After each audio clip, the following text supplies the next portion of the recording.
gathered this panel together to talk about this contradiction and this contradictory moment, and the role that indie presses has played, is playing, and could play into the future. So I'm going to do an unusual kind of introduction, because you can Google, that's a joke, every single person on the panel and learn more. I'm going to actually introduce a little tidbit story about each person very briefly to introduce them, and there will be, the first question really will be asking you to introduce yourself and talk a little bit about your project, whether it's a press, it's a book, it's a, et cetera. So I'm going to start with Malav. Malav comes from Philadelphia. He helped to found Common Notions in 2014. So about 11 years ago. Common Notions Press is thankfully the press that has agreed to publish the book by Elizabeth Adams, Raise Your Hand, and myself, coming out in March. It is really a press that's interwoven with the independent media movement, comes from our movement, and helps to amplify that movement. Came out of New York City, is connected to the Interference Archive. Look it up if you haven't heard of the Interference Archive, a sister project of archiving independent histories, and then now in Philadelphia, associated with the Making Worlds bookstore. Did I get that right? Mm-hmm. Okay, Making Worlds bookstore, Malav. Janice is with the Public Eye, an editor with the Public Eye as part of that collective process, a teacher, a mentor to many students, and an advocate for reading, for actually reading the text. And so I appreciate you, Janice, joining us. The Public Eye is the longest running independent newspaper in Champaign, Urbana. And so we're so happy to have hosted that project here for 25 years. John Tarleton, I first met in person at our 20th anniversary, but I actually met John virtually 25 years ago when we fiscally sponsored New York IMC, as we fiscally sponsored dozens of IMCs across the world, including both IMC Israel and IMC Palestine, including Alive in Baghdad, which was the first newspaper after the saturation bombing of Iraq had started to taper off. And so John and I used to talk by phone, and I would help to sign their lease in New York City, and I'd ask John lots of questions about whether this was legit and were we all going to go under. So John lived at the IMC in New York in a closet. This is true. And only 2.5 years. Only 2.5 years. I consider him just like our own prairie monk, who is the monk of the prairie, Dave Monk, who you can see. I consider John to be the monk of the Indypendent and Independent Press, given his heart and soul to the Independent. And you can pick up, please do. It's a wonderful newspaper. They just had their 25th anniversary. It's got really cool graphic design on the front. As you walk out, please grab a copy of the Independent and consider subscribing. I'm a subscriber. It's not a whole lot of money annually, and they mail it to your house, and it just gives me joy every month that I get to read about what's going on with our brothers and sisters and kin in New York City. So thank you, John. And then next to me is Dr. Anita Chan from the Community Data Clinic, author of Predatory Data, which just came out, Eugenics and Big Tech in Our Fight for an Independent Future. And Anita and I share a history with the Allied Media Project, which continues to this day as a fiscal sponsor for dozens of projects across the country and world, based in Detroit. Used to be a convener of a conference that we were involved in for many years. A number of us were involved in for many years. And there's actually a chapter that includes some of our history in it. Page 84. Okay, I got this. It was page 84, and then I lost it. Anyway, there is a chapter that details some of our movement history here that I'd like to lift up as it's called Of Merit, Metrics, and Myth, Cognitive Elites and Techno-Eugenics in the Knowledge Economy. Now, aren't you interested? So I encourage you to check out Anita's book. And Anita and I have been collaborating for many years through Cunningham Township and the Community Data Clinic. And the Community Data Clinic trains our participants as digital navigators, who then serve at the Urbana Free Library as a help desk for other community members. So a real mutual aid model that kind of came from independent media that we continue to this day. So that was my personal introductions for folks who are at the table, and I just want to thank you for your time and commitment to independent media. Very interested in hearing from the panel. We will also take questions at the end, but we have a couple of questions that we wanted to lay out. And if you don't mind, I'll just start with Malav and go down this way, and then we might shake it up a little bit. Please, could you tell us about yourself, any media you make, the press you are involved in, or your work with media justice? If you could speak a little bit to, kind of what you make, and then also what was the original context that gave rise to it, or what is its mission, and then how has it changed over time? So kind of like looking where we were at that time with your project and where we are now. And you can pick your project. I know many of you wear many hats, so it's choose your own adventure on that question. Go ahead, Malav. Okay, well, thank you so much, Danielle, and thank you all for showing up and showing me, first-time visitor to the UCIMC, such enormous hospitality and such an incredible legacy to celebrate. So I'm really honored to be part of this. Microphone a little bit. Yeah, sorry. How's that? I know you're a drummer, so you probably don't do a lot of. I just need a cowbell, I suppose. Well, so Danielle offered you a more than adequate introduction to myself and my work as a founding editor and publisher of Common Notions Press. But just to elaborate, and you will get the goods soon in March, and all of you will absolutely know more about Common Notions through the work that we'll have done with Danielle and Elizabeth in publishing Remaking Democracy. It's one of the books that matters deeply to not only our ability to understand and intervene in this political moment we're in, but also to kind of renew the publishing program that animates our mission, which is to say to be involved in what we feel are the kind of front lines of a number of different experiences, collective experiences in organizing social movements, of building institutions, of building the key infrastructures that we need to sustain our movements, and to, from that perspective, ask questions of all of us about what does it mean to think and to act together in this moment.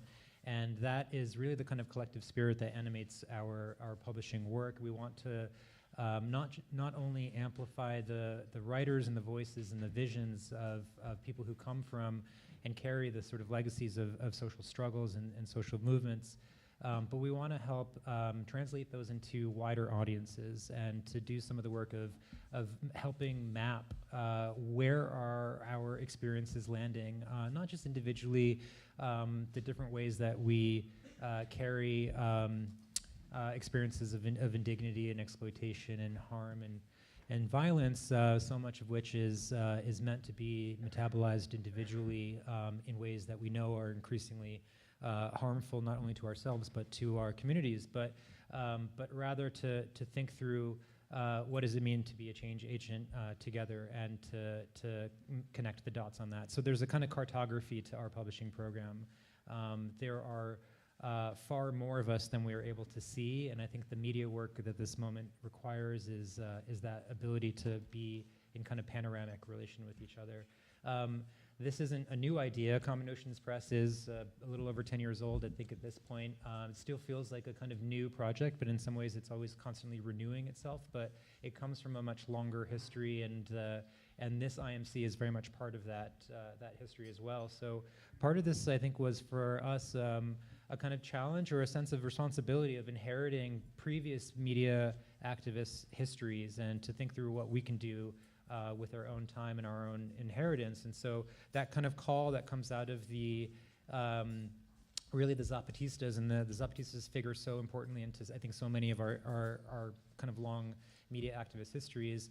What does it mean to not only be the media, but to create a kind of network of resistance that can communicate across a lot of different contexts and experiences and languages? And then I think there's also a kind of collective intelligence. And so the name of Common Notions is really about honoring the ways in which we all carry and can learn and must vitally learn from from each other's knowledges. And so the Zapatistas were just one, I think, primary reference point, but there were many others too, because there are so many important autonomous people's social movements that were crisscrossing the globe at the time, that were steeply rooted in longer traditions of, in the case of the Zapatistas and many others, a land-based, indigenous, anti-colonial orientation to understanding what's at stake in surviving the predations of capitalism and imperialism, and the role of memory and experience, of language and of knowledge, and as the Zapatistas would refer to it, encuentro, of encountering each other. That type of convergence was probably the most important thing that I learned and relearned and continue to learn to this day in a space like the UCIMC. And so Common Notions is very much part of that. So we really are just trying to trace the development and the evolution of contemporary social movements. So we come out of that anti-globalization and then anti-war movement.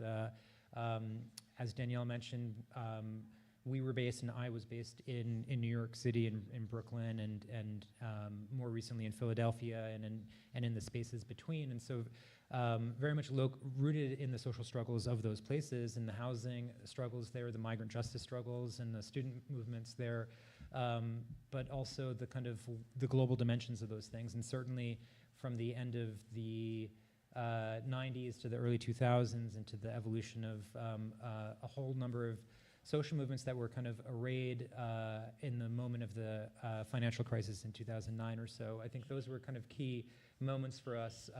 And throughout it, there was also a deep question of political education. And certainly in a place like New York City, where we were founded, we're also learning from a lot of people that were deeply rooted in New York City, but also belonged to many other communities in other parts of the world. And that kind of diasporic and internationalist emphasis, I think, in who was in the room and what kind of conversations we were having, to me seemed like an incredibly important paradigm for publishing as well. And then part of that was also, I think, as I said earlier, a kind of sense of responsibility of what does it mean to inherit some of these struggles and the legacies and the lessons that come from that. And so very much wanted to be part of a longstanding radical press tradition that can take seriously our collective histories and to figure out how to help interpret and analyze and learn from those lessons, and then to renew those traditions. And so that's the work, and that's the kind of vision of Common Notions Press. And the challenge is always to renew what that means and how we do that and with whom, and how do we widen the circle of all of that on the day-to-day. Thank you. I'll pass it to Janice.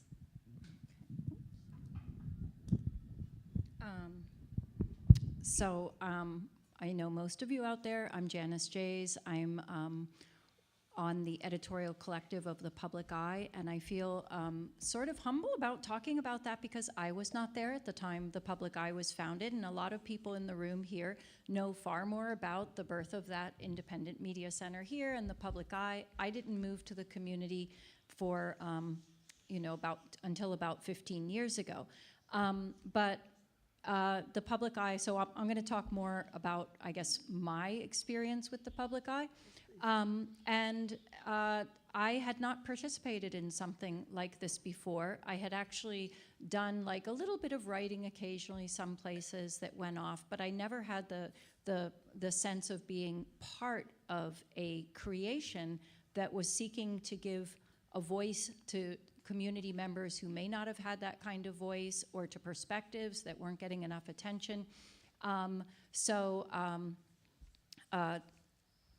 I was invited to contribute an article about 10 years ago, and met some of the people that were working with it, and I thought, oh, this is actually really wonderful to get together occasionally with people who are concerned about some of the same things.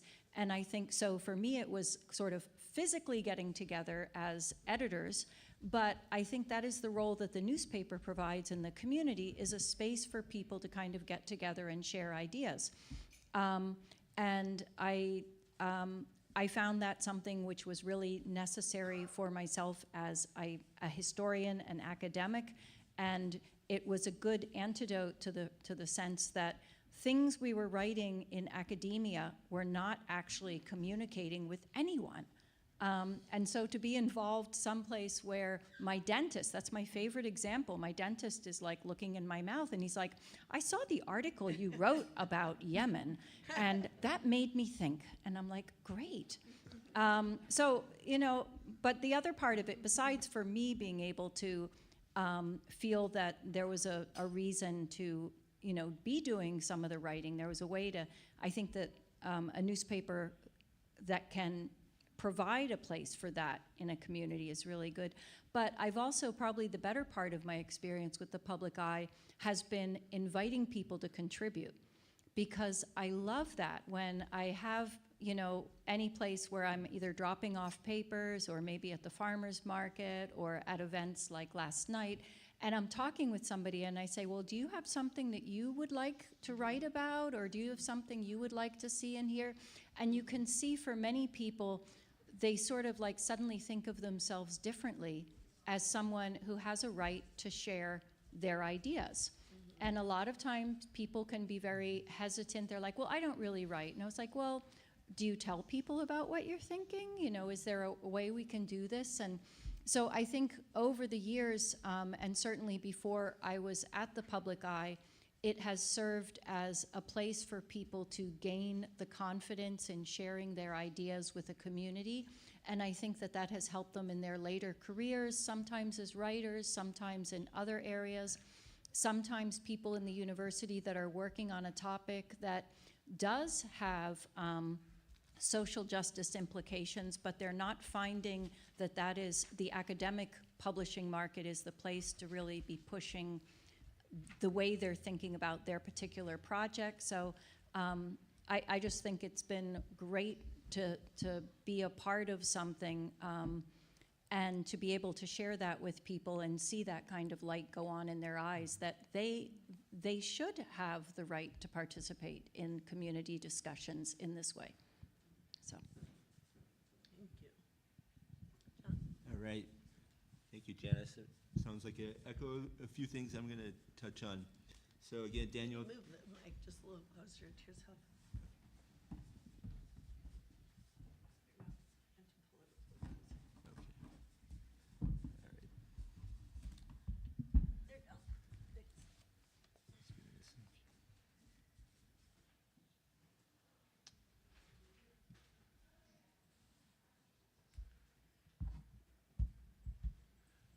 All right, so my name is John Tarleton, editor-in-chief and co-founder of the Indypendent. Danielle, thank you for that introduction. Though I do have interests and passions outside of the Indypendent. I have been very dedicated, involved pretty much since the beginning. And we are also celebrating our 25th anniversary this fall. Copies over on the table, as Danielle mentioned. I never thought it'd turn 25 again, but you know, here we are. And it's great to be here at Urbana-Champaign IMC. I had a friend from New York Indie Media 20 years ago who said everybody from Indie Media should make at least one pilgrimage to UC IMC and their new post office space. So I have fulfilled that command, and Welcome. it's amazing. This is John's first time. That's what he's saying. Yes, it's the first time I've heard about this place for decades. It's great to be here, and cannot emphasize enough how grateful we are to UCIMC. Danielle and others really went the extra mile for us in our early years when we hit some roadblocks, and they, as a fiscal sponsor, provided some additional support that we needed and really helped us get unstuck and moving forward. So, you know, UCIMC, this space is amazing, but its impact around the world and including in New York has really been profound. So thank you to everybody here. A little bit about the Indypendent. We came out of that same sort of Battle of Seattle mass protest wave that took place in 99, 2000, 2001. And when we began at New York City Indie Media, we were one of several projects. We were the print arm of New York City Indie Media. Our first publication was 4 pages, black and white, kind of embarrassing to look at afterwards, but you got to get that first issue out the door and keep building from there. And our thinking was at that moment that while Indie Media, the website and the network of websites was amazing, its audience tended to be self-selecting, people who kind of already knew about Indie Media and wanted to keep up with the protests. And we felt like we wanted to try to bridge the digital divide, especially of that era. 25 years ago, a lot of people didn't have internet access, and even those who did, it was often very slow, dial-up, kind of service. And we felt in a city of 8 million people, there were so many people to reach, with coverage that they weren't going to get anywhere else from the corporate media. That we could also kind of take that big picture global vision that the anti-corporate globalization movement had, and try to focus that also on more local issues.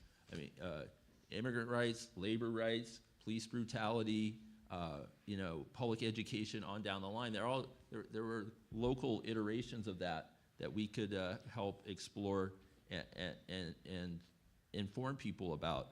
And I do think sometimes the left, I mean, it's beautiful to have an internationalist vision, and it's important, but sometimes the left can be a little oblivious to what's happening, say at city council or around the corner.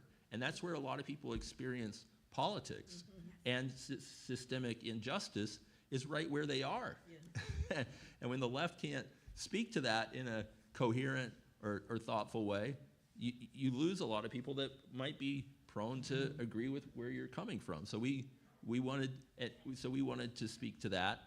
And I think a lot of it, one thing, we envisioned the Indypendent as sort of an ecumenical big tent for sort of various left-wing tendencies. If you've been in New York, there's some quite a hodgepodge of tendencies, and we wanted to be a big tent paper. We were not trying to be follow a particular sectarian line or anything like that.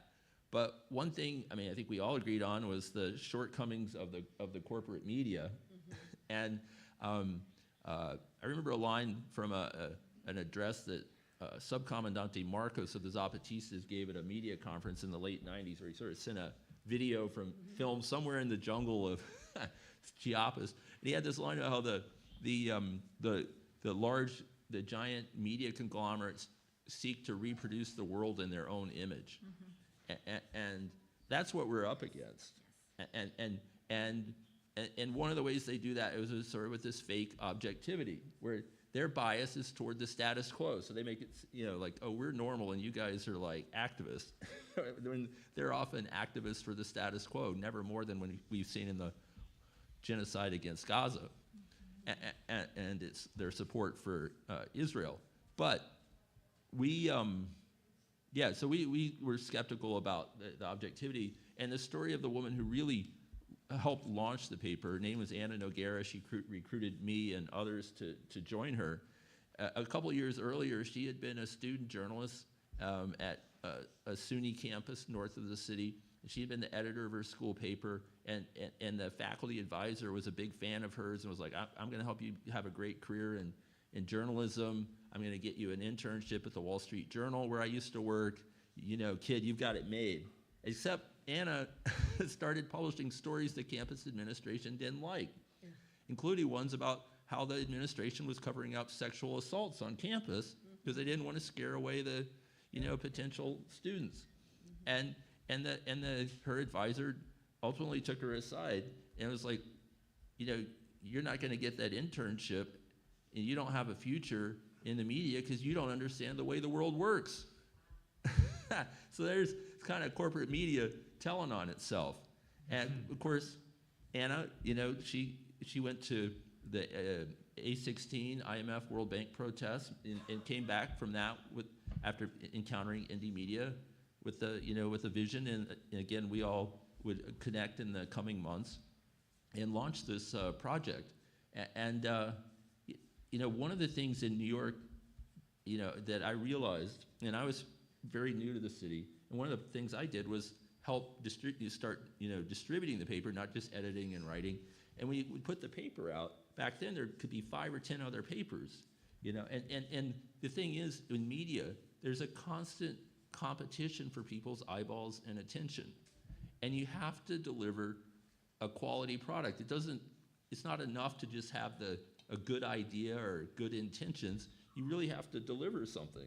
And of course, the tension for us was, well, we're an all-volunteer operation. We're not the New York Times. So one way we reconciled that is we started doing very basic reporting workshops. You want to become a citizen journalist? We would host these workshops at the space we had on a Saturday afternoon for 4 hours. We'd give people the very basic,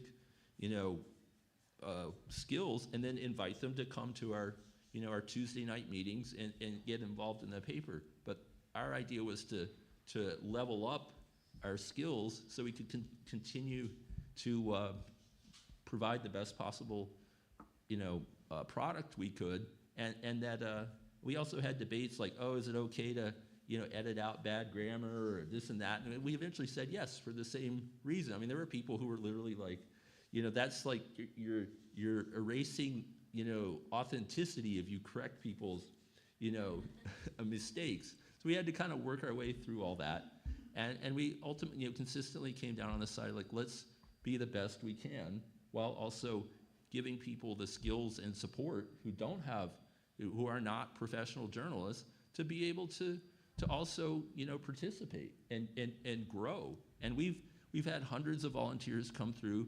We've been able to provide that sort of support and mentoring so people can level up. And at the same time, our readers have come to really trust us. And I think when we talk about fighting the AI slop machine, is that one thing is becoming a trusted source. People know we're not gonna deliver a bunch of automated gibberish. And what else can I say? And a big moment for us was after 9/11. And that was the heat was really on. Every publication in New York City was crying for revenge, and we were saying wait a minute, if we fight a war on terror with more terror, where is this gonna take us? Well, in that aftermath, we really had to kind of step up our game to be able to reach people who were, you had a traumatized city, and to be able to carry an anti-war message, you couldn't just be writing angry screeds. You had to really be on point and thoughtful. But we when George W. Bush was hyping the weapons of mass destruction, we published a giant center spread map locating all the sites where weapons of mass production were produced in the United States. So sometimes a little humor can go a long ways. We used to have that up, that map. We put it up in our office. Nice. Just so you know. Yeah, we sold it all over the country, and used the money to help publish more special editions around the time of the Iraq War. And that was something we were able to do, was be resourceful over time. We got to the point where we were able to create stipends for a couple of people to become paid staff. I was one of them. That there was some controversy within the Indie Media Network, like, oh, you're losing your purity here because you're making $600 a month. It's like, I managed to get out of the storage closet and get a room in a rent-stabilized apartment, but Good job, John.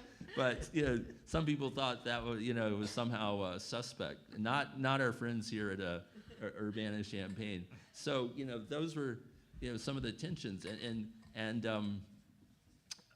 so over time I would say we became kind of the diary of the New York left. Covering everything. The anti-war, the RNC, Occupy Wall Street, Black Lives Matter, and so much more. And one of the big adjustments we've really made in the last 10 years has been the rise of left-wing electoral politics in New York City. When we started, another thing we all agreed on was that the Democratic Party was a complete waste of time.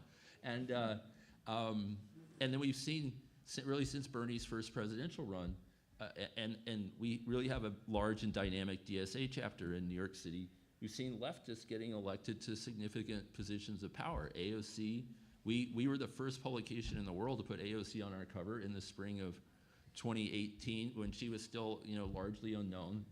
We kind of realized that that something was cooking here that was worth calling attention to. And she was like celebrating on her Twitter page. It was probably the largest media hit she'd gotten at that point in her career. Obviously, much more to come. No lack of media attention since then. But and same with Zoran Mamdani. We covered him for years and were bullish on his mayoral campaign, from very early on. And we've been very attuned to all that. And so, yeah, you have to kind of grow and listen to what's happening and evolve with it. And if I can just take a moment here in terms of like, what does the Independent mean for New York? I want to quote from a woman who, let's see if I can find this, who wrote this very touching letter a few years ago. So the one time we've stopped publishing in the last 25 years was at the beginning of the pandemic. Not because we lacked energy, we were incredibly busy online, but we were concerned about, if we have outdoor news boxes around the city, that if people are opening the boxes and they get the virus on their hands, that our boxes could become like a transmission point. We didn't really fully understand, at that point, where the danger came from. But we did ultimately resume publishing in June of 2020, and shortly after this, we got a letter from a reader, and I kind of discussed it in our 20th anniversary issue 5 years ago, and I think what we're saying here still applies. I'll just go.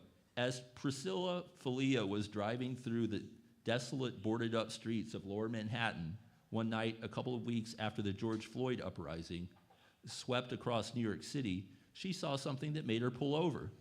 One of the Independent's red and white news boxes was standing alone on a street corner just south of Houston Street.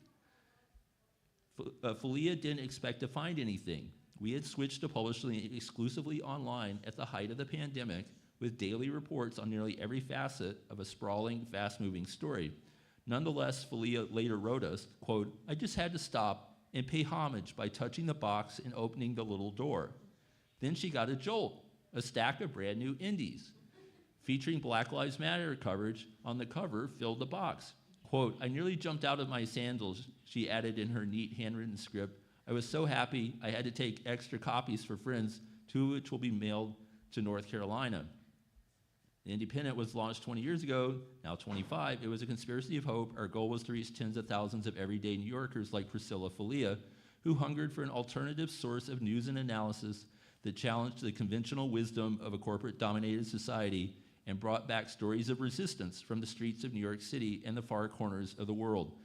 20 or even 25 years is both a long time and the blink of an eye. Each issue we have published has been a small miracle. To still be standing is a bigger miracle. That we're making readers like Priscilla jump out of their shoes decades later at the sight of a new issue is the best news of all.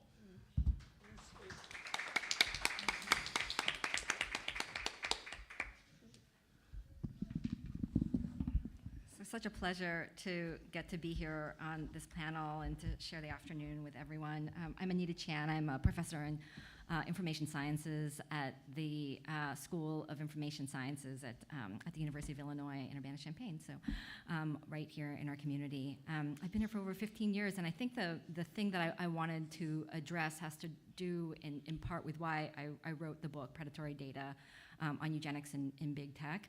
And it has to do also with what Danielle was opening our panel with, which is this sort of prompt to think about this sort of moment of ambivalence that we have when we're thinking about kind of the history of technology in relationship to justice-based movements and just to movements of change in general. What I'll say is I approach this sort of question from the point of view of an educator. I have a lot of students, 20-year-olds who are in my classes in information sciences, and they're taking my undergraduate classes because they imagine themselves as eventually getting a job in tech, which for them means the dream job, getting a job in Silicon Valley.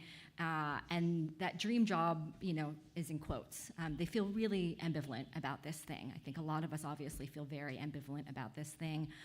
But as young people who want to invest their talents in making a better world, they have not obviously seen Silicon Valley do that, and yet they're being told over and over again that that is the place that should be the pie in the sky, the thing that is going to be, again, set them up for a bright future.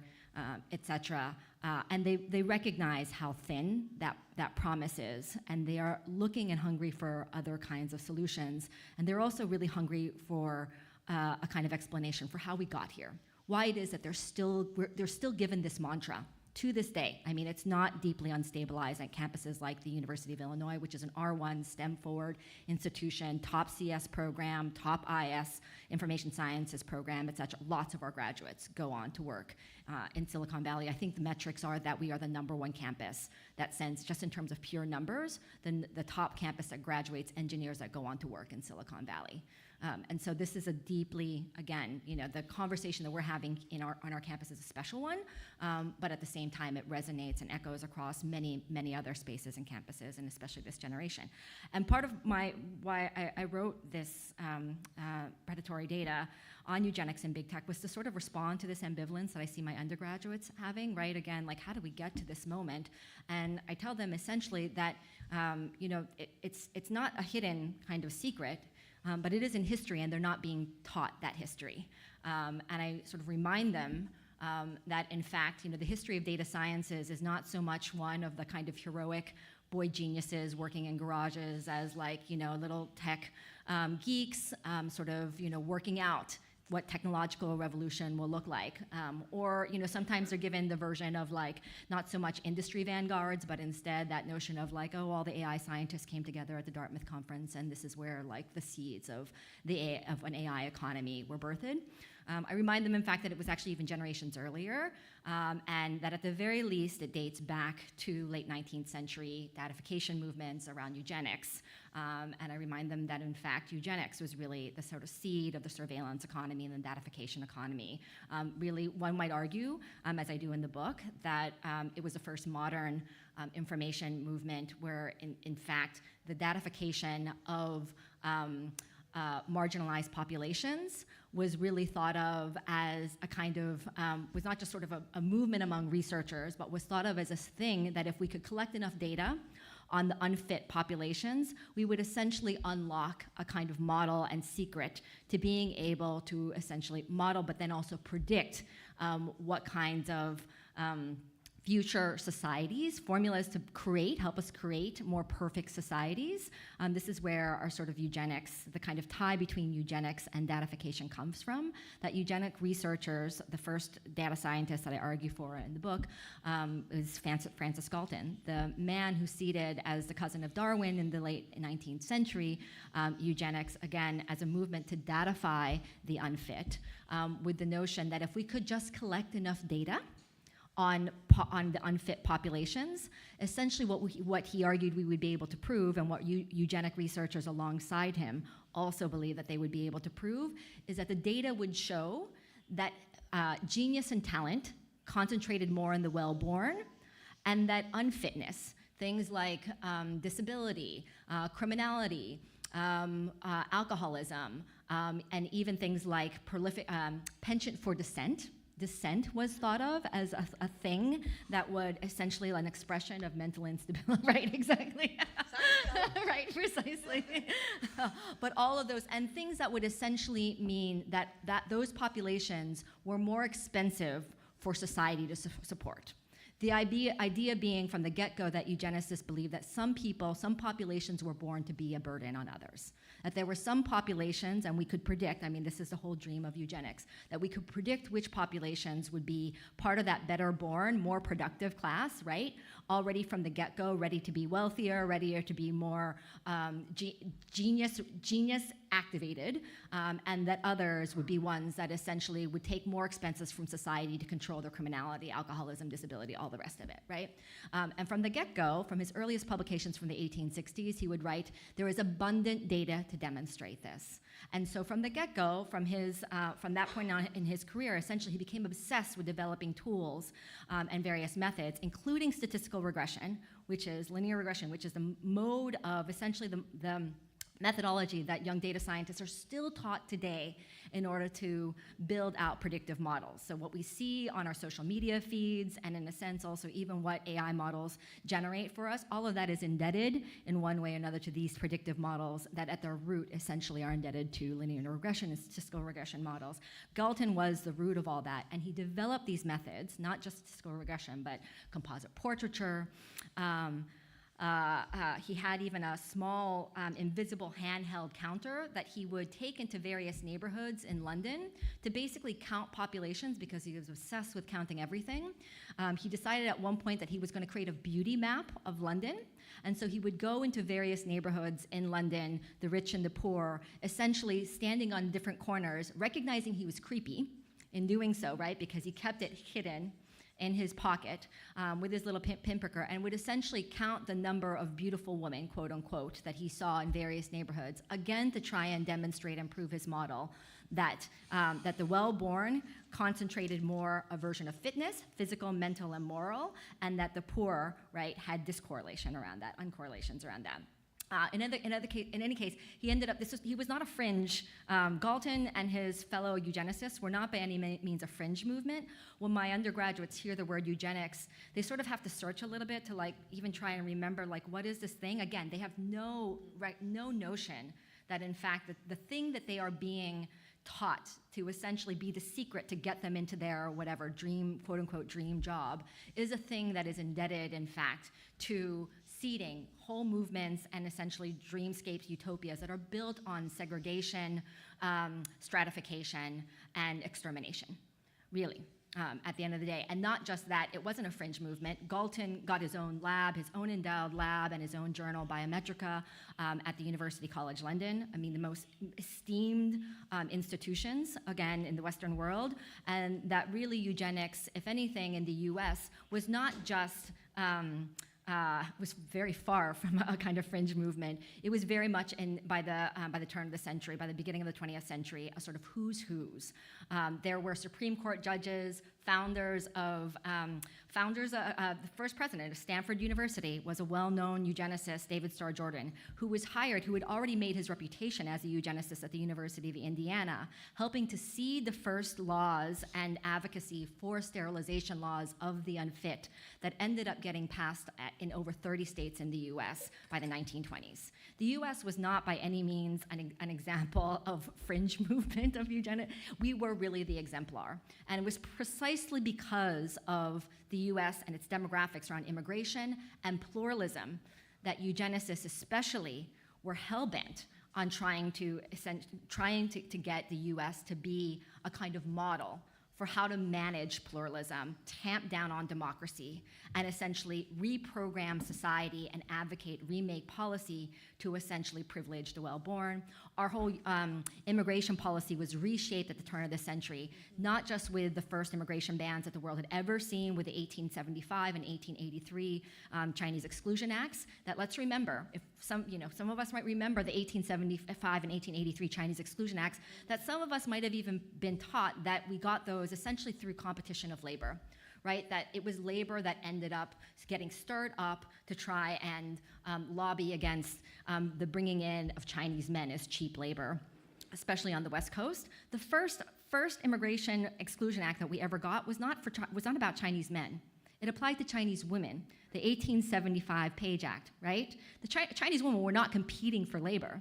They were being excluded based on their notion of being contaminants, genetic contaminants who were bringing in bad blood, and that would seed mental, moral, and physical unfitness because of their very proximity to white populations as both domestic workers and also as prostitutes, but with the notion also that the Page Act would essentially brand any Chinese woman that was coming in as someone who would be prone to some version of prostitution and essentially become a risk.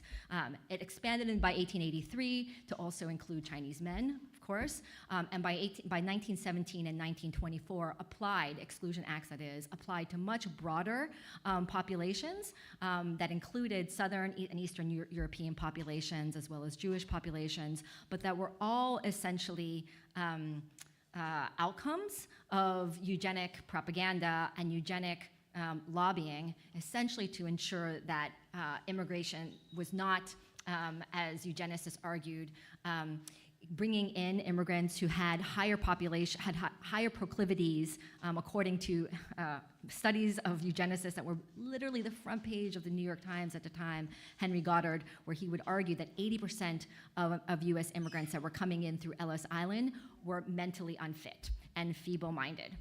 And so one can see already how immigration became essentially this sort of catch-point area that started, with applications to certain classes, and gradually and increasingly grew to essentially apply to larger and larger classes who were essentially being denied democratic liberties and rights, and being told essentially that we needed to impose heightened surveillance on these populations precisely because they bore greater risk and carried greater risk to well-born white Americans in the States.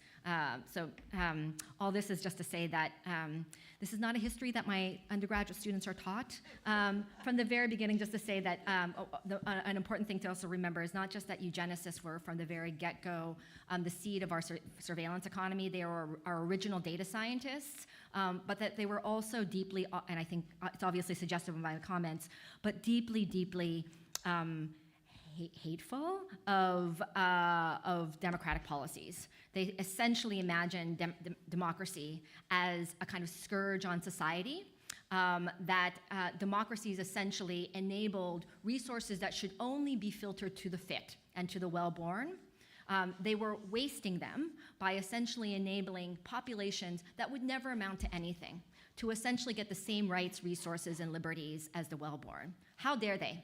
From their own point of view. How dare they waste resources that really should be going to me and my brethren, the kind of, the real productive classes, the real talent and the geniuses, and instead distributing those in a way that will stagnate society and that will only weaken civilization. That was their argument then, and that is still the argument that we see coming out of Silicon Valley today, generations later. If there is a mistake that we have done in terms of training our young technologists, information scientists, and young it's this sort of notion that we, again, don't allow our students to know their history, to see their history, and to also recognize that they too, and there'll be time I'm sure in the panel later to address this, but that they too are in positions to remake history otherwise. And again, they're just simply not given those tools.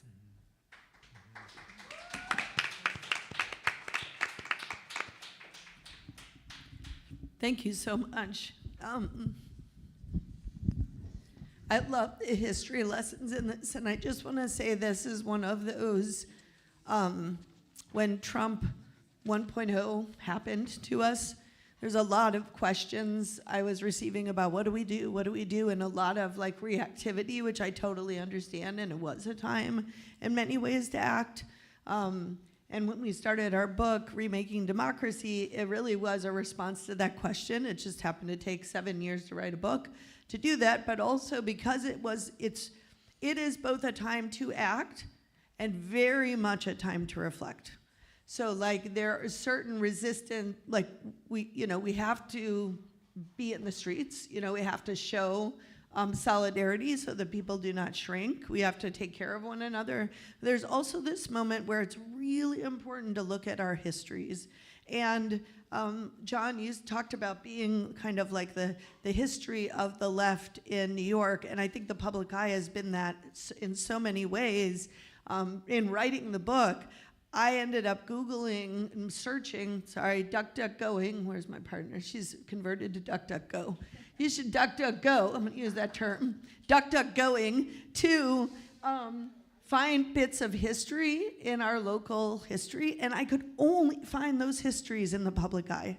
I could only find them. They did not, and sometimes the Daily Illini actually, and every so often the Smile Politely, but otherwise the histories were gone. And if it wasn't for those, as my friend Joe says, who wrote, oh my goodness, never mind, I cannot remember names and dates and things right now. But essentially, every social movement is accompanied with the independent press. There's a reason for that. You can always see how they mirror and support each other. So I want to make sure, it's a very full conversation already.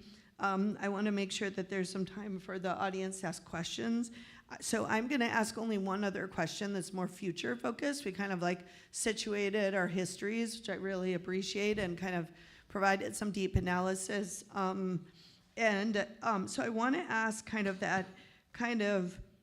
how can independent press, even to speak to what do we mean by independent press at this point? Like, what kind of independent press, and how can it be a strategic intervention at this time of rising fascism? Like, where is the hope? Where is the point of leverage? What are the trends you're seeing? How do we make our information less hackable? Like, what is that? Those strategies for information self-defense. So I want to really think about like strategy and future. If you could each speak to that, if it's okay, if we just start and go down the line again, if that would work, that would be great. Go ahead, Malav. Sure, thank you. And I'm just remembering too, yesterday, Gus was on the panel reflecting on the importance of collective self-defense, but also a kind of strategic initiative and offense as well. We need to fight back, and so maybe both of those are part of the Yep. dimensions of your question, Danielle. And just to say maybe that any question about our collective future has to really start from the kind of the historical insight that we can gather. And so I think Anita's your intervention was really well taken. I think there's a lot to work from there, an understanding of what fascism today looks like. I mean, it is mutating. It is in itself a kind of mutation of other forms of authoritarian and autocratic forms of power, but they have historical precedences, and I think learning those really help. And I was thinking, entering into this weekend and joining the celebrations around the IMC, that not in any kind of gesture to sort of impose upon the rich and diverse history of the IMC here in Urbana, but in some ways this has been always an anti-fascist project, because the elements of it are already the kind of elemental forms of what anti-fascism implies or requires. And yeah, maybe just in the interest of time, just thinking a little bit, and we can do this collectively, a kind of point and counterpoint for what fascism is putting on the table today, and what is it demanding of or imposing on all of us, and what are the counterpoints that can be our starting points for that. So this moment requires an enormous amount of our consent too. It's not just a kind of imposition. And so how do we slowly and through attrition and through a kind of forfeiture of our collective sense of imagination and courage give into the fear impulse and the isolation and the fragmentation our media landscape is enormously charged to continue to stoke? And what do we do impulsively, generously, and intuitively with each other to refuse that?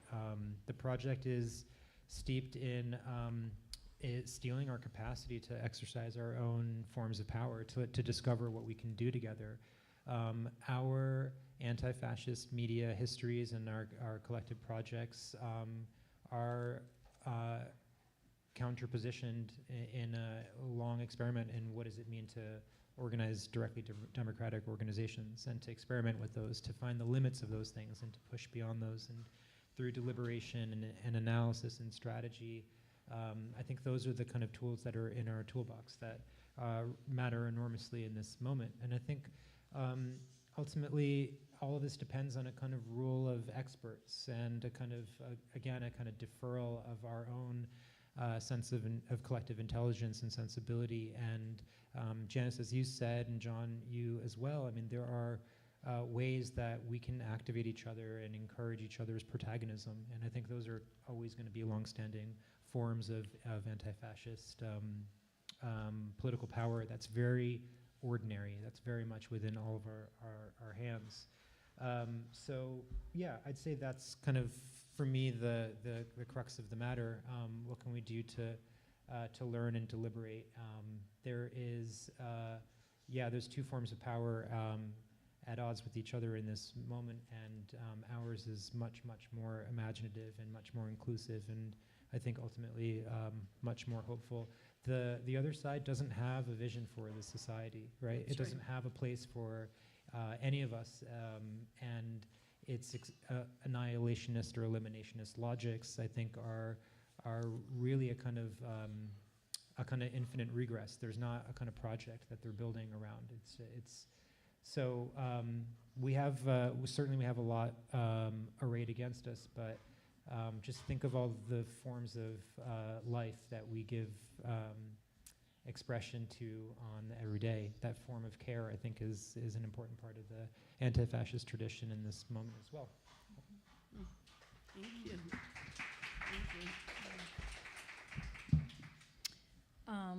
Well, that's a big question. One of the things that I have been thinking a lot about this topic while walking the dog and trying, to remember not to get hit by cars while I'm walking the dog, because this is a big topic. But I think one of the things that is really, that I didn't necessarily think was such a huge part of this for me when I first became involved with the public eye was just the importance of the local. And I think that is something which we have an advantage in compared to kind of AI algorithm-driven mediascape that is out there, which it's very anti-democratic for a lot of reasons. One thing is it does have that sense that the experts are elsewhere, and that real life is someplace far away, and I think of it as a kind of new cultural colonialism that is, it is distant. Somehow the real things are happening far off because those are the stories that maybe eventually make it in the news cycle because they hit a certain thing. So even if they're alternative stories like Zoran Mamdani, the sense is like, oh, gee, it's really too bad I don't live in New York because the interesting things are happening there, not here. Because if you're building a machine that is skimming off what are the stories that are most marketable, most prevalent, most clickable for people, they're often stories that are far away. So that reduces the ability of people to feel that they have a participation in this society.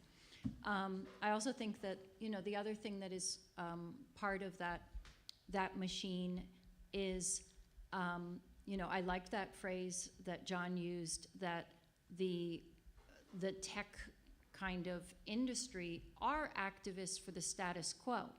That is what gets privileged in that kind of algorithm, are the dominant ideas, and that's because those are the ones that have the power and the technology, and yes, maybe the other ideas are out there, but in general, they're not showing up on my students' news feeds. The ones that are showing up are the ones that, they're very decontextualized, so it's easy to manipulate them. So they see the tragic story of the young woman killed on a metro, but they're not even quite sure where that happened or why it happened, so it feeds into some other narrative. And I think that loss of context is something that as a local paper we can work against, and the idea that these issues, you said, I also like the phrase that the local is where people experience politics, it's where they experience oppression, and if that is where you can get them to see the kinds of connections, that has much more ability to make them think that they are part of this moment. And it is absolutely ahistorical to think that change comes out of the centers of power. But right now, our news comes out of the centers of power. And so it is actually much more historically accurate to be looking at the edges and the marginal voices and the people who are not benefiting as that is what moves the change ahead. And I think we can do that best by keeping, in many ways, making those huge issues local.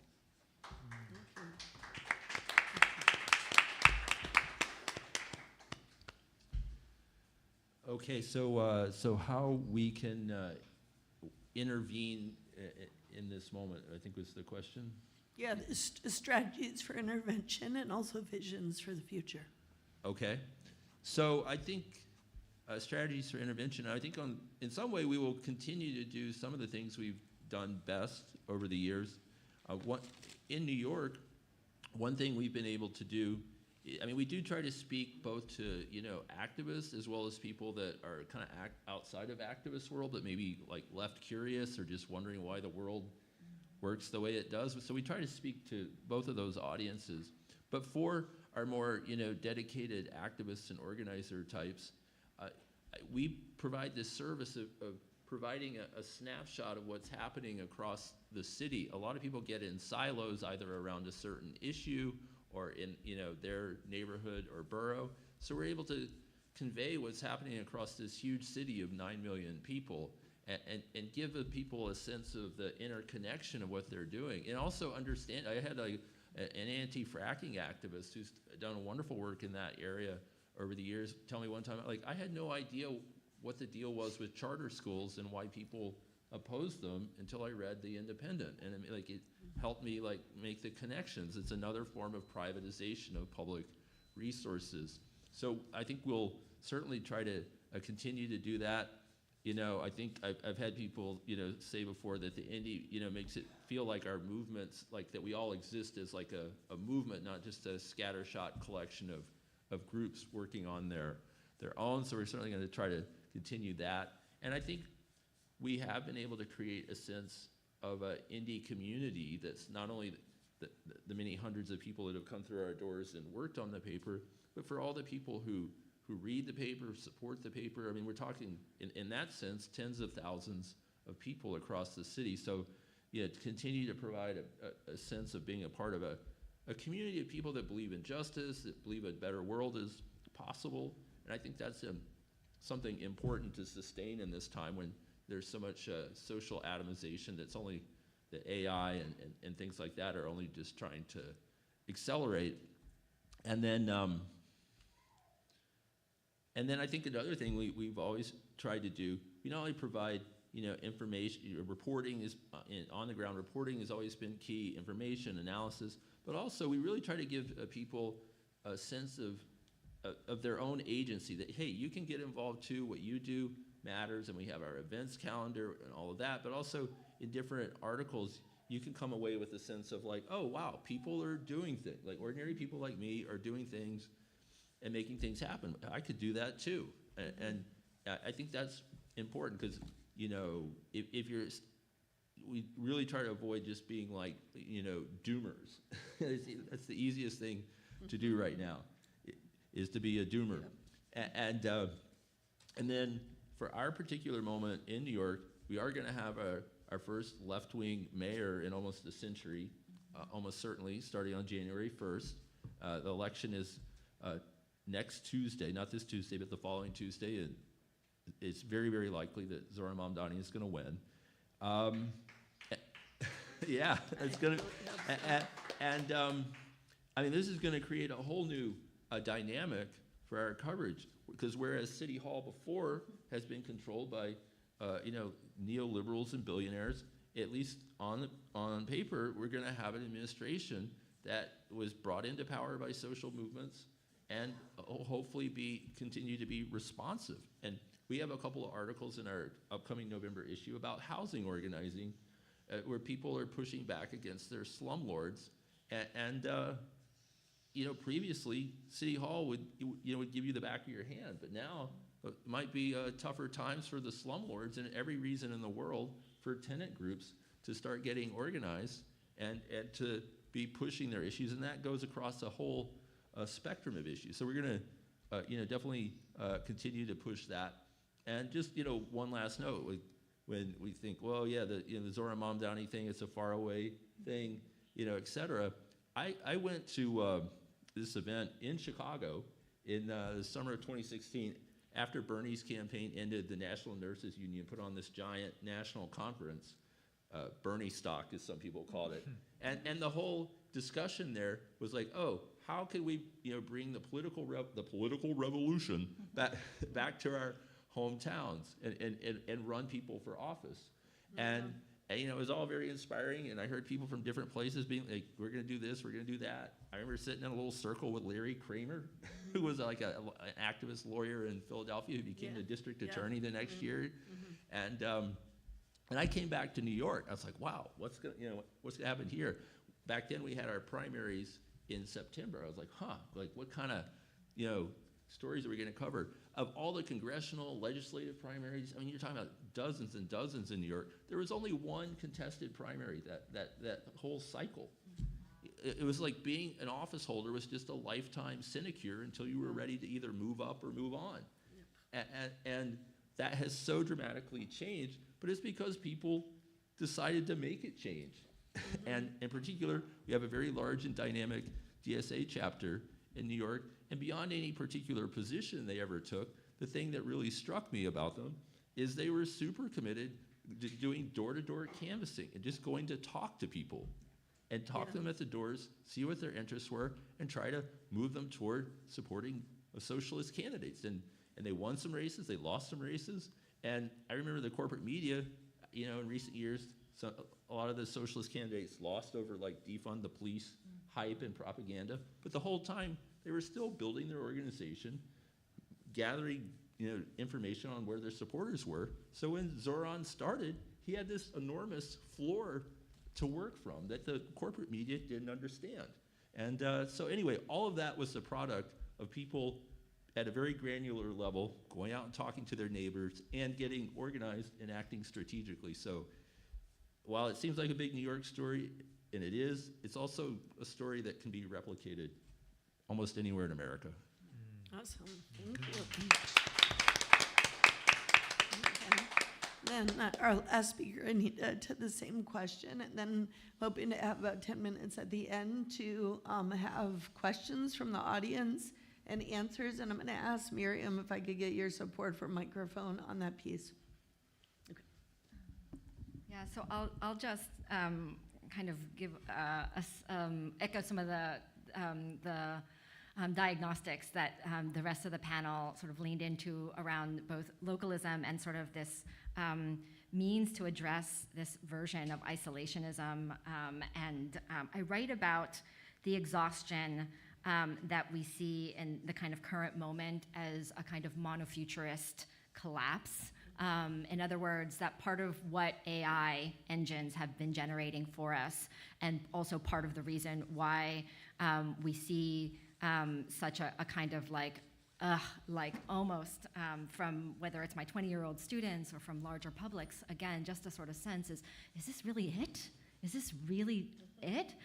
Is because, in fact, even if these engines can generate things that sort of sometimes are okay to use, they'll pass for trying to, kind of quickly try and get something on the page for an undergraduate homework or assignment, or maybe they'll complete an email for you, and they'll do just adequate, right? I mean, because they're essentially generating some version of probabilistic response that by and large can sort of be a safe bet for lots of users, but are never ever going to actually genuinely express any version of real creativity. There's no spirit, there is no humanness there, right? And so really when you see that kind of like, when I diagnose, as I think many of us have across the panel, a sort of just sense of hopelessness. I mean, I literally see this even with my 20-year-old undergraduates. It's almost a sense of nihilism. Like there's really no point to try and do anything because now, right, precisely. It's very, very devastating to kind of see that sense of like stolen future. But I also take it as another version of exhaustion and critique, that they're looking for a way out. Again, they just haven't been given the tools to be able to see their way out of it. And again, I try, as I think many of us on the panel have underscored, to remind them of our lessons from history. If we think right now looks bad and terrible, let's just take ourselves back into the late 19th and early 20th century in any large city or Chicago, right here, right across the street from us here in Illinois. You could walk into any sweatshop and not just see devastating labor conditions, but very normally see 3-year-olds and 2-year-olds working in a factory, exposed to dangerous chemicals with deformities and physical deformities and all the rest of it, and not only have it sort of completely be thought of as normal, but actually also eugenically justified as a good thing. That we see the children of immigrants working in these factories at the scale they do because it is a good thing. It's a good thing we're giving them these jobs because it will teach them from being idle. It will keep them from being paupers, and it's probably the best thing we can possibly do for them because they're never really going to amount to anything. So at the very least, let's do something that will keep them a little bit productive. That was the argument at the turn of the century, and that was completely thought of as normal and tolerated. It is not that we've gotten rid of sweatshops by any means, but by now, at the very least, fast forward, that most of my undergraduates would at least think of that as alarming and surprising, that they would not be able to walk into any kind of workplace nowadays, or even a factory in Chicago and see any sort of work condition that would parallel anything of that scale. It did not happen by itself. We did not just get rid of these things because we suddenly sort of woke up the next morning and decided that this was morally abominable. It took coalition building at the local level. I mean, Chicago history of labor organizing, coalition building across feminist and immigrant solidarities. We have many examples of that, but we can go into, part of the U of I's campus is Hull House in Chicago. Going to the sort of, the literal architectures of settlement houses that were built that became these points, at least Hull House and some others as well, became these real points of genuine union organizing and coalition building, founded by queer and feminist organizers that were literally trying to do partnerships with local neighbors and to build out research techniques to push against the kind of datification economy that eugenicists were trying to normalize, and to rebuild policy imaginaries and municipal imaginaries to allow Illinois to be one of the first places that had anti-sweatshop bills, anti-child labor bills on the table, 8-hour workdays on the table, and essentially start to get those things increasingly normalized across the country, working first, though, at the local scale. It did not happen by itself. It took, again, a version of coalition building and real human creativity and ingenuity. I'll just say that, the other thing, I mentioned a lot of our panelists has talked about this sort of exhaustion and this sort of diagnostic on the present as a feeling of hopelessness. One other way to see that is to kind of read that really as another version of critique, though, as well as we've been, I think, also talking about. And I'll just say, I work on AI studies, and that's sort of my field. Every time I look at any survey of what the public what the public thinks on AI and our sort of future, this sort of promised future that Silicon Valley keeps on throwing up on all of us, that it's going to be this beautiful, utopia, right? Seamless, and everyone's going to have, everyone's work problems are all just going to be solved. We'll all just be much more productive, and there'll be new scientific revolution. No one is convinced of that. We'll all be unemployed. Right, yeah, right. Precisely. Most of them, most of the public, and they don't need to be, information society faculty. They're already on the same page as that. They are absolutely on the same page as that. Literally 80% of the public, 85% if you look at the Pew Research Center's surveys on these, essentially does not think that the AI is going to lead to a brighter future. It is very different when you actually look at how AI scientists respond to the same question. They are 3 times more likely to say that the future, right, this sort of minority population, right, does think that there is this sort of brighter future that's at hand. But the average public in just the U.S. does not believe that. They are not on the same page as the AI experts. And I'll also say my undergraduates, by and large, are on the same page precisely because they're seeing not just jobs in general, entry-level jobs disappearing. I know we've all seen those headlines, but especially jobs in tech have become that much more precarious. And it is not a dream job. Going to work at any of these companies have now become deeply, deeply hierarchical, and very, very much thought of as again, not this sort of dream job where you get to go play in a Google playground. It's a very, very different kind of environment nowadays, and they're not sure they want to sign up for it, again. The last thing I'll say is that even a small portion of tech experts, I was just speaking at a cybersecurity conference, all the guys who are part of, we've got some of them in our community and in our audience, but those of them who build out, security systems for our institutions, sometimes are also part-time hackers and look at backdoors into some of those systems as well. Well, some of them now are also grown-ups and parents of young kids. And after speaking, I was invited as a historian and anthropologist, right? I'm not a tech person. I don't build out these systems myself, but was asked to come and speak on eugenic history at an InfoSec conference. And I had a number of them coming up afterwards to get a book signed and talking to me. And what they were saying to me was how exhausted and frustrated they too are, especially as parents of AI systems. And what they are doing essentially is now deploying their own local LLMs at home, large language models at home, so they can filter out dangerous and toxic contents for their own kids. That's how much work and how much frustration we see amongst publics writ large. It is a very, very narrow part of the population that is driving this version of a monofuturist tech, AI, tech-based future. It is not the version of technology that communities like this have been working around and working for, and we are much, much more prolific and much more. We just don't have control of the airwaves across all streams, but we shall start to see some of that change, I think. So, Thank you. Can I say one quick thing about the demoralization of the 20-year-olds? Yeah. I don't think we can overlook the fact that if our universities and our politicians had taken a very different attitude toward the Gaza protesters who put their tents up on the campus lawns 6 months into the genocide and had heeded their moral clarity and cut off the arms to Israel and ended that genocide, how much more empowering that would have been, and not only obviously essential for the Palestinian survival, but empowering for the youths who took those risks. Instead, they were demonized and crushed, and so then it all Yes. loops together. Oh, yes.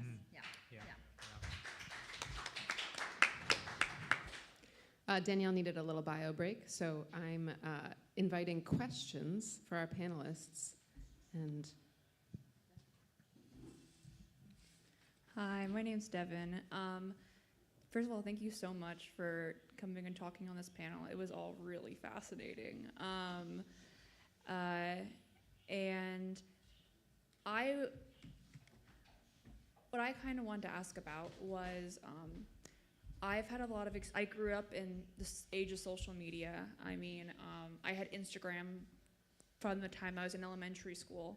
And I didn't know what that meant. Like, you can't possibly comprehend that as like the brain of like a 7-year-old. Yeah. And like when your parents are working full time and they have no clue because they were not 7-year-olds on Instagram. It's no one can possibly comprehend like what that does to like children. And I was, and now children are continuing to do that, and now a lot of them are coming of age. And I think one of the main things that I've noticed and been trying to break out of is I had to really discover reliable media by myself. Because a lot of the news that we see and are fed by algorithms is conservative. And even like the best of what you get is maybe like moderate. I had to dig for things that were reliable. And not a lot of people have time for that. Not a lot of students, and a lot of like what you're saying is, I think it's just that having like a freeze response. I feel like when they're in this transitionary period in their lives, instead of maybe going down the rabbit hole of like, oh, like there's this whole new world out there, it can be just like, I'm dealing with all these things in my life, like I just want to put everything else on pause. And I understand that, but also it's also a time to having that community around you is so important. So I just wanted to ask about maybe how, your thoughts on that. Maybe if you've had experiences with your students or other young people in your lives on like how you've talked to them about those experiences. Yes. The teachers in the room. Yes. Feel free to respond. I can jump in and just say that yes, for sure. I mean, this is one of the kinds of most I think trying areas for undergraduates to sort of grapple with, and also to sort of I almost feel like class is a therapy session for them, honestly.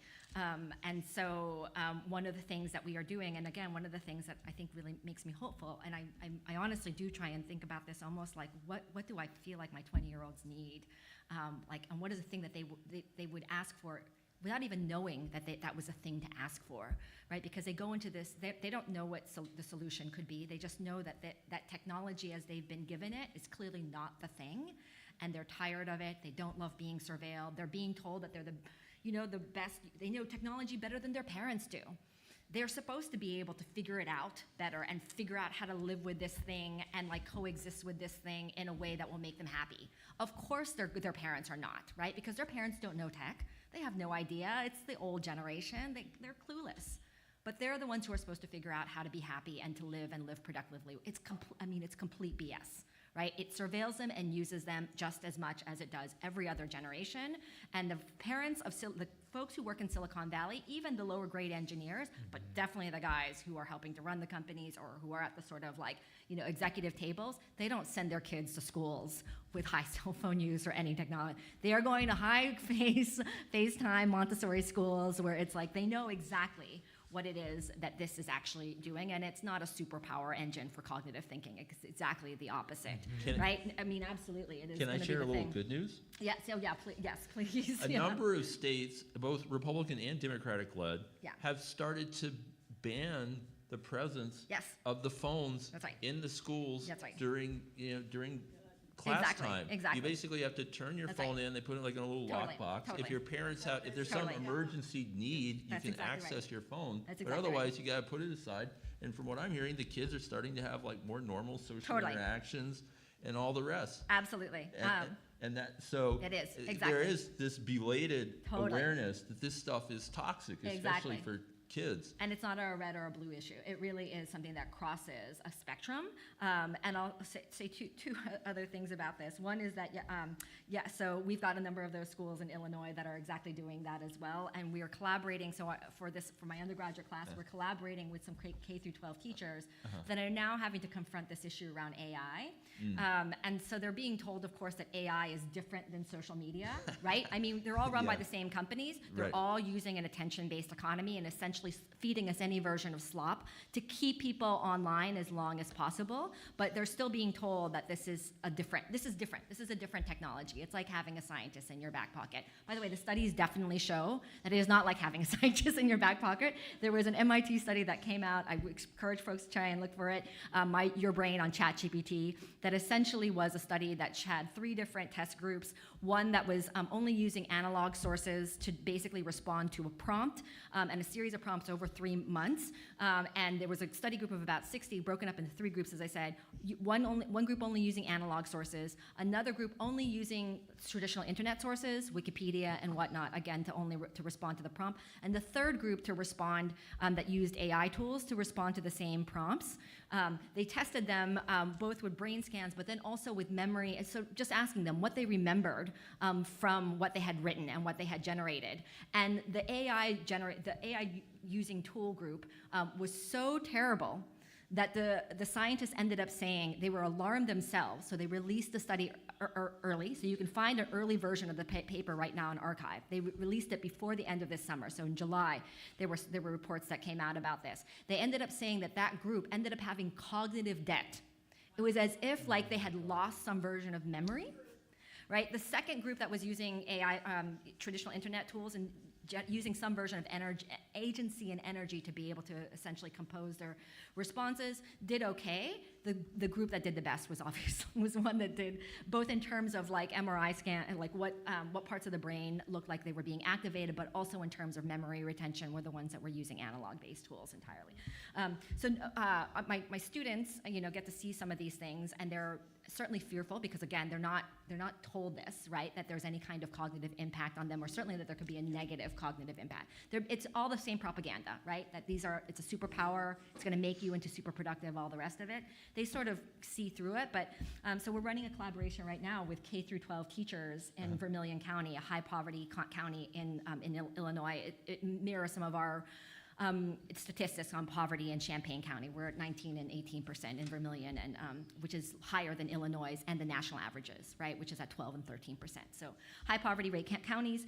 We're collaborating with Vermilion County school teachers on exactly this question of like, what is an AI curriculum that the teachers would like to see if they got to have a version of AI curriculum and literacy so that the teachers can just talk amongst themselves, not yet talking to students, but just to feel a little more empowered to explain what they're seeing, because there are K through 12 teachers that are already seeing 8 and 10-year-olds using AI for their assignments.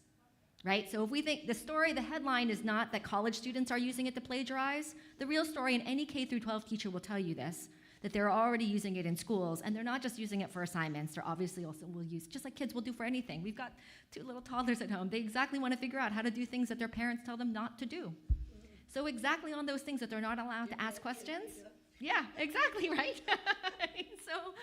So exactly on those things that parents can't control and they're not allowed to ask about, right? So all the things we're hearing about in the news, not just about the Kim Kardashians, but other kinds of figures, right? In any case, that's what they'll go to, and sometimes they'll stay up all night as well, just trying to, again, get those kinds of responses or make a friend. In any case, now the point is that my undergraduates are helping to develop a curriculum that K through 12 teachers themselves are helping to co-design and diagnose. And it is such an interesting space on this question of like how to create this like almost third space for undergraduates who are exhausted by what they're seeing, have a hard time about just talking about it, to Devin's point, of like just to sort of diagnose themselves because it's too close.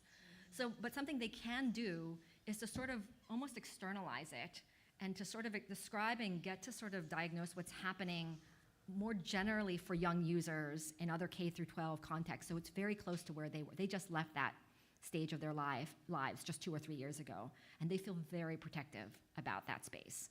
They can now talk about it in a different way, not necessarily talk about themselves directly, because that can feel a little unprotected and vulnerable, but to talk about something in a context that's quite familiar to them, and now helping to support K through 12 It's such an interesting experiment. It's going really, really well. And the last thing I'll just say that's really interesting, and I think an unexpected finding from me as the person who's sort of, helping to negotiate this relationship is how deeply humbled these students are, who are information scientists, who are being set up to get an entry-level job that is $90K paying and above, right? I mean, that's their dream. That's the thing that they're told that a year ago their degree would be good for. They're going to go to Silicon Valley and get a job that's going to be 80K, 90K, right, and above, and as an entry-level job. The teachers that they're working with make pennies comparatively, right?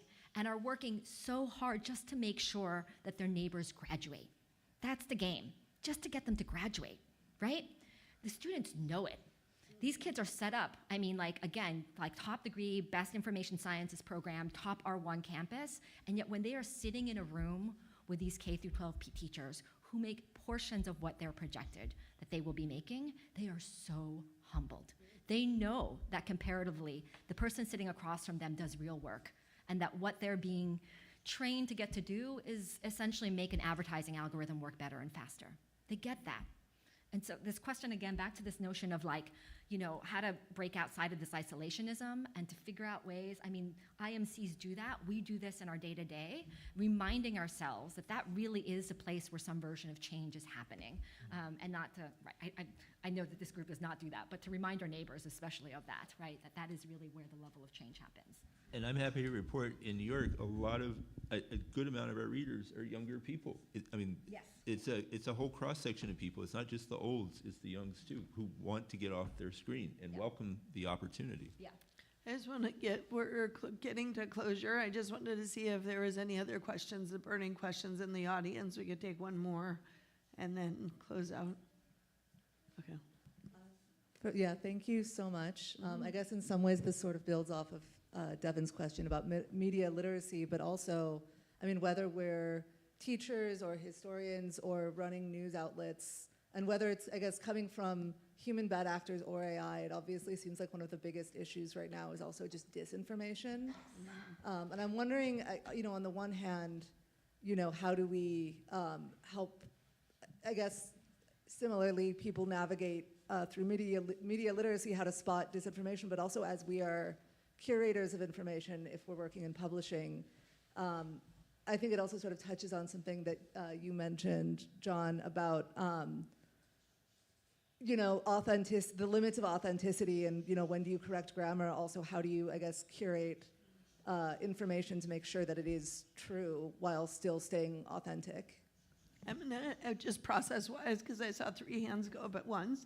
Why don't we take all 3 questions and then just see if we can get a response to each one of them, and we'll just be brief. Go ahead, Pam. Okay, just wanted to make a comment.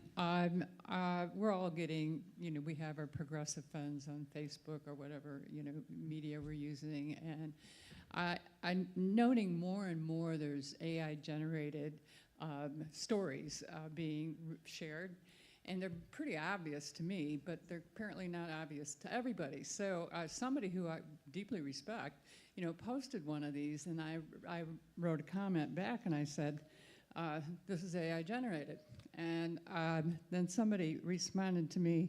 What did he say? He said, does it matter? Little Red Riding Hood is made up story, but I'm sure it saved a few lives with the lessons learned from the content. Okay.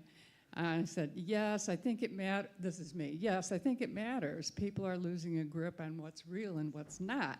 We need to hear real stories from real people. And then he says, unfortunately, we're hearing them and people refuse to believe them.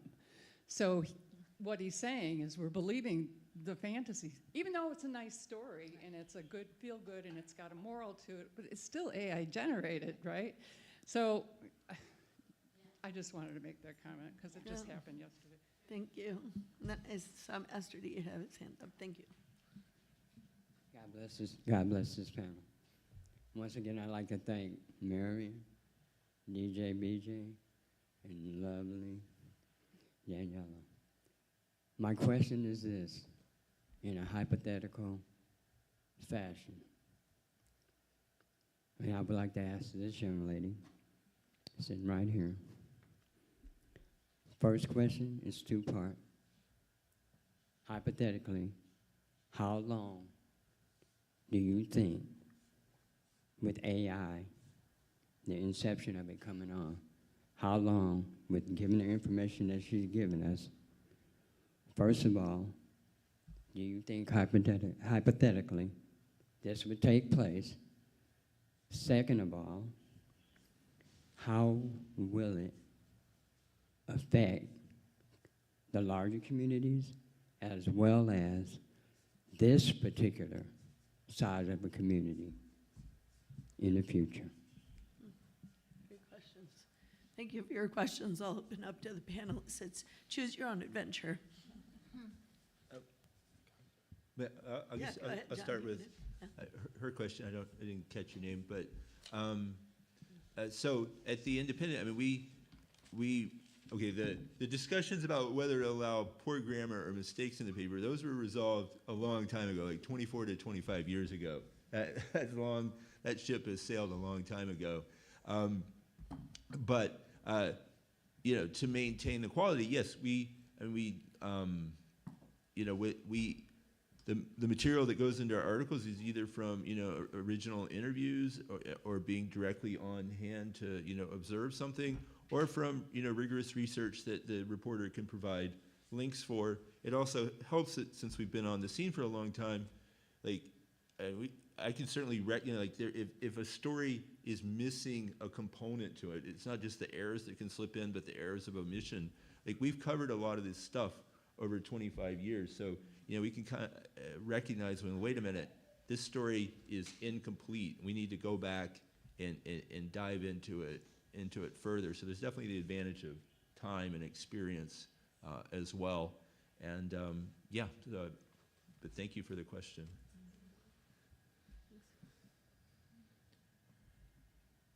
Well, I'm not sure. This whole panel has made me really think a lot more about how AI affects this community, this circles, about the changes that I've seen in the last couple of years. And I'm not sure if it was exactly what you're asking, but one part of it is I am absolutely stunned at how quick the change has been in, I would say, the last 18 months. When I see among my students, I just find it absolutely shocking, the shift in how they think about information, or rather how they don't think about it. And there's been a long problem where we've talked about reliability of sources and looking out for other kinds of information, but what I hear back from them constantly is everyone else is doing it, which of course is part of the message of the people who write AI, is that they have to do it if they want to be successful. But just shifts from, last year, my students actually seem to take notes. Last year, they were doing Google summaries of readings and articles, and of course, that just flattens everything into mush. They don't really learn about arguments. They don't learn to think about news that way. This semester, the big thing has been they're all taking notes on their phone. They bring their phone in, they press the record button, and they're like, it's so much more efficient. It's not going through their brain and through their pencil. You know, you see all of us up here, we all have pens. It's so exciting. But, you know, like that was a huge change, and that's another kind of sort of AI tool that's marketed to be efficient, but it's just teaching you not to think. And so my last thing, I guess, thinking ahead about this, I sort of said, I think of this as kind of a new kind of colonialism. They have somebody's controlling the information. They have the sense of these false values. Real life is someplace else. It kind of reminds me of people thinking about, you know, maybe growing up in the West Indies in the 1800s, but reading Jane Austen as the norm, you know, or 20th century also, right? Yes. This idea that somehow real life is taking place someplace else rather than all around them. And we need a new kind of post-colonialism to kind of confront that. And part of that is really thinking about the structures of how, what are the powers behind what ends up passing through their Instagram feed or their, their sense of what news is and what they aren't seeing.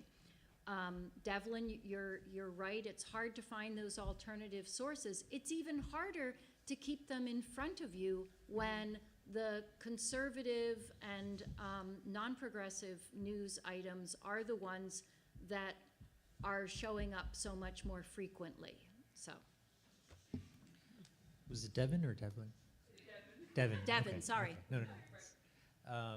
You know, your question, I think, is also, I think this is all connected to the other two questions. I realized that I came of age at a time when, where I grew up, it was incredibly hard to access information, the kind that I wanted, and I think it came back to me as a kind of like sense of like, insurmountable injustice. Like there was just like no conversation to be had about what's happening in my block or neighborhood or town or city or much less like other parts of the world. And there wasn't really that kind of access that came from the internet. It was like mail order. It was part of the act of searching and discovering and finding that like behind whatever source of information you're looking for, there's a community that's producing it. So the act of discovering something was also the act of learning something was also the act of discovering you're part of a community. And we're in this sort of now kind of upside down world where actually you can access anything and beyond.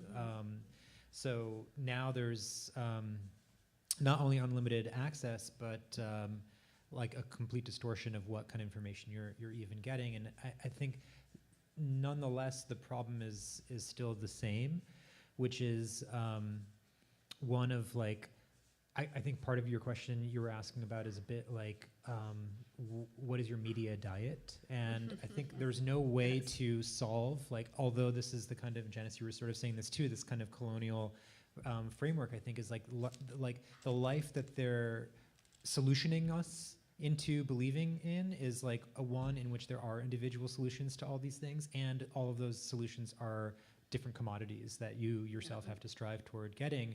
And there's no way to answer the question that you're asking as an individual. There's not, like you said it yourself, there's not time for it, but there's no way to find the right media diet that's going to solve this problem. The only way to do any of this, and I think like I'm interested in learning more and more about the cognitive science and the kind of behavioral science around these things, but there are so many examples that we hear about where, well, if you start like, if you've got a fitness goal in mind and you start exercising with friends, like it turns out you're having fun, you're like challenging yourself, you're getting way better results, and you're like sticking to it. That sounds like a motivational, like life coach kind of takeaway thing, but Hey, it works. but it's a good reminder to myself as well. Like, it's just hard to constantly be in this thing where you're like, you're not good enough and you're trying to self-improve and you're trying to figure out how to do this and there's not time, and all, like all the economic and class issues undergirding all this is also like really the problem, right? And the AI world that's being imposed and colonizing us is a class project, and we're not going to solve it without a kind of class solidarity around those things. And I think part of that, I mean, there's a lot of ways that class politics shows up and should show up as solidarity.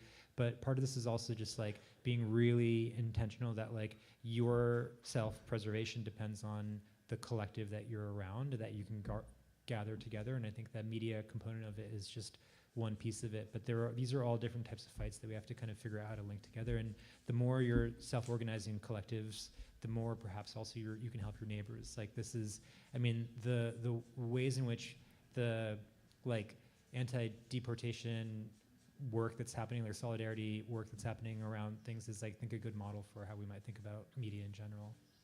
Awesome. So great. Solidarity is a great place to end. Thank you. I want to thank our visual note taker. Thank you. We gave you a lot to. I was watching you move quickly. I thought you were going to run out of space. I was like, there's no way he's not going to run out of space on this panel. I've never seen anything like this. Yeah, This is amazing. It's beautiful. I hope we can put it up in the gallery and enjoy it for some time. It's really lovely. Please take a moment to take a look, take a photo. I also want to thank our audience. I want to thank you for sticking with it. We packed this weekend tight, and y'all came on a Sunday afternoon to hang out with us after doing collaging and storytelling and dancing late into the night. Y'all are, and you stuck it through because it was such a compelling and interesting conversation. I was hoping the whole time it was recorded, I'm like, please, God, okay. All right, because I really want to share, this is a conversation. I kept thinking, like, what's the now conversation? Like, with the, the folks who, one of my facilitation mentors taught me that Taj, who writes about facilitation, is like, what is the conversation that only the people in the room can have? And so I was looking about who was going to be gathered for this conversation this weekend, and I was thinking about what is a conversation we really need to have right now, and it's like, I was thinking about zines and hard copy presses and writing a book. I had a very dear friend when I started writing the book say, nobody reads books anymore, Danielle. We're still friends, but there's a little bit of strain there. But I mean, this idea of like the importance of the like, yeah, that was rough, man, I'm just saying. The importance of the like printed word, like all of a sudden, I just filled my notebook with ideas and no one's watching my eyeballs. I won't be fed advertisements based on what I wrote. Like all of a sudden, like I want to hold the book in my hand. I want to look into your eyeballs. I want to sit around a table, like things that we really took for granted. Like we eat food together. We can eat real food. I tell my son, if it's not real food, we don't eat it. So, we can eat real food. We can think about our information diet and we can think about what is it. Like we actually get to choose there's a lot of things we don't choose. There's a lot of things we're building so that we have more agency, but we get to choose what we bring into our eyeballs and into our hearts, right? And just being kind of discerning around that piece and helping each other awaken to our potential collectively to kind of push back at this time. And to, I think, Anita, you put it, these are the vision that the billionaire class is creating is, and I'm quoting Sophia Noble as well, you said almost the same thing, is profoundly unimaginative. It's a profoundly unimaginative vision of deeply unhappy people who are literally trying to keep their own children from the monster that they are producing, right? And so our vision for, and I would say visions for worlds, like Better Worlds book, like remaking the worlds we want, like one world where many worlds fit. Like we're actually trying to create a plurality of democracy to be able to envision a highly socially romantic, pleasurable, and seductive future collectively to be in relation with one another. And so equality is like the sexiest thing we could possibly be doing, right? And I talk to people about this, like, isn't equality sexy? Like, the patriarchs had it so bad. Like, they couldn't actually interact with people who are equals with them. The white supremacists have it bad, right? Because they're not interacting with each other as equals, and the seductiveness and the sexiness of equality is something that actually really points to the point of leverage in this moment, where we can build communities that are just so much more imaginative and interesting and seductive and wonderful. And that is how I see our IMC, to conclude our 25th anniversary, is a radically sexy project of bringing folks together, nerds like myself and, you know, those who dance till 2 o'clock in the morning, to come together and make the worlds that we want. So I just want to thank you all. I want to thank our panelists, our visual note taker, our audio specialist, DJ BJ, Ty, our program coordinator, our board, and everyone involved in the IMC. Here's to 25 more years. Let's go. Thank you so much. All right, enjoy your Sunday. Oh, pens. Oh, yeah. The power of the pen.